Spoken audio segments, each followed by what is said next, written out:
to share with us briefly the vision of Blue Origin and the idea of kind of space tourism with renewable rockets? Super important to me. And if I believe on the longest time frame, and I really here I'm thinking of a time frame of a couple hundred years.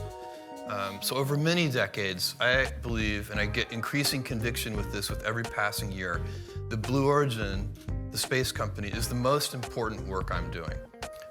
And so there is a whole plan for Blue Origin. So you'd say retail, online, e-commerce, publishing, that's all less relevant than the space project. And I'll tell you why. And so first of all, of course, I'm interested in space because I'm passionate about it and I've been studying it and thinking about it since I'm a 5-year-old boy.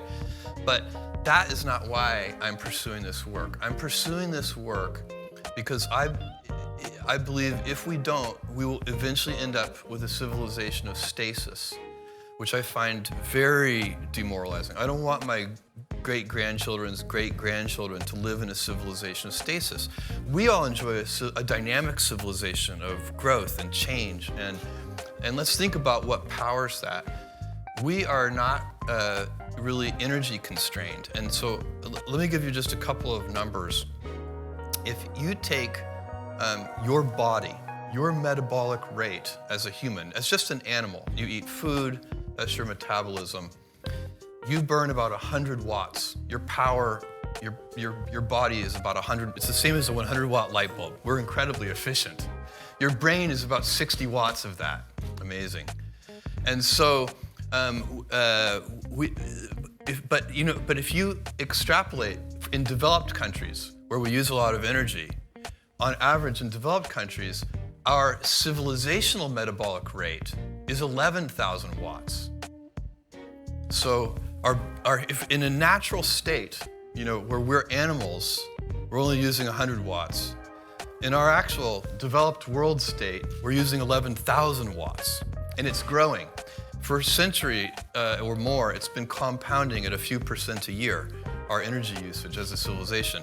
Now, if you take baseline energy usage globally, across the whole world, and compound it at just a few percent a year for just a few hundred years, you have to cover the entire surface of the Earth in solar cells. So that's the real energy crisis, and it's happening soon. And by soon, I mean within just a few hundred years. And so we don't actually have that much time. So what can you do? Well, you can have a life of stasis where you cap how much energy we get to use. You have to work only on efficiency. By the way, we've always been working on energy efficiency, and still we grow our energy usage. It's not like we have been squandering energy. We have been getting better at using it with every passing decade, and still we grow it. So stasis would be very bad, I think. Now, take the alternative scenario where you move out into the solar system. The solar system can easily support 1 trillion humans.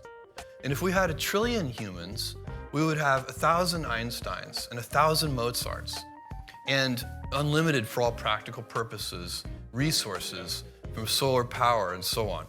Why not? That's the world that I want my great-grandchildren's great-grandchildren to live in. And by the way, I believe that we will move all heavy, in that time frame, we will move all heavy industry off of Earth, and Earth will be zoned residential and light industry. And it will basically be a very beautiful planet. We have sent robotic probes to every planet in this solar system now. And believe me, this is the best one. But when can it is not even close. This civilization I'm talking about of, getting comfortable living and working in space and having millions of people and then billions of people and then finally 1 trillion people in space, you can't do that with space vehicles that you use once and then throw away. It's a ridiculous, costly way to get into space.